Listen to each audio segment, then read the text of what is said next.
So this video is going to be about immigration. In particular, there were two main ports or places that immigrants came into the country. Okay, the first one is Ellis Island in New York Harbor, right next to the Statue of Liberty.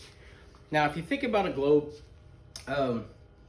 basically New York City is very close to Europe. So that's why the majority of immigrants that came into America from Europe came through Ellis Island. Okay.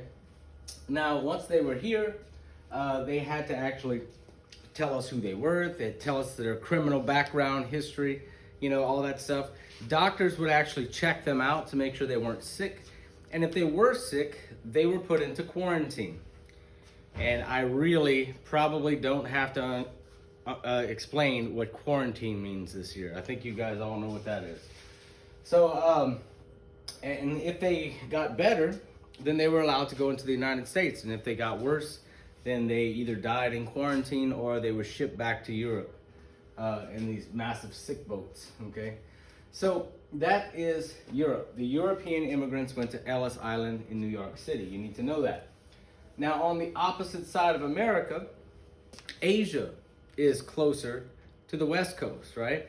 So the majority of Asian immigrants came in through San Francisco at a place called Angel Island, where they were treated a lot differently than the Europeans because of culture shock, okay? They didn't know English. They didn't have that many people here that were like them. So there was a pretty much racism towards them and culture shock all mixed into one. And what was ended up happening, they were treated more like animals. They were just kind of shoved through the system.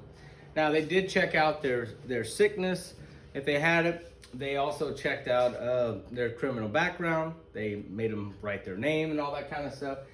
But the way they were treated was a lot different. They would get, 100 Asians in a room and tell them to all strip down naked, and then they would do this.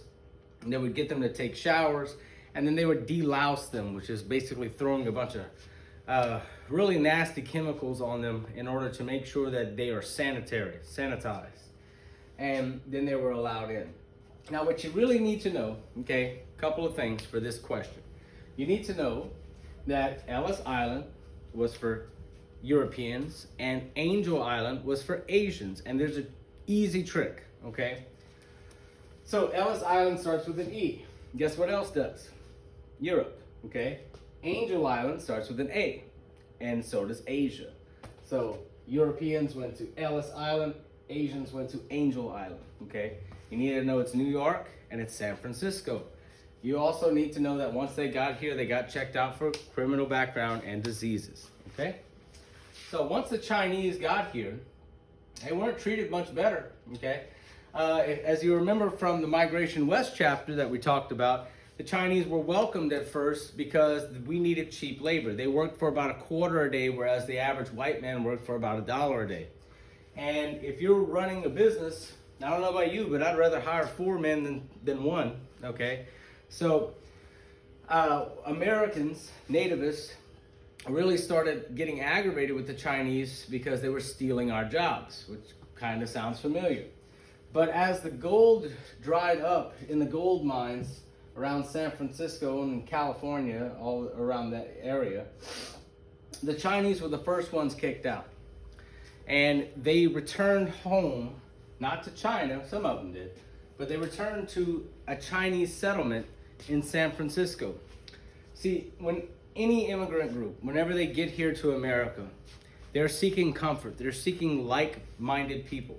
So if you're Chinese and you're getting off the boat in San Francisco, guess who you're going to look for? Probably someone else from China, okay? So a Chinese neighborhood was developed in San Francisco called Chinatown, which we've already discussed before. So anyway, a lot of them went back to Chinatown. Some of them actually went out west to the railroads, and they helped us to build our railroads. The majority of railroad workers at the time, whenever the railroads were exploding in popularity and mileage, were Chinese people. If there's one group of Americans that built the railroads, it's the Chinese. Now, on the test, I'm going to ask you, okay, which ethnic group was responsible for building the railroads? And you need to know that the answer is the Chinese, okay?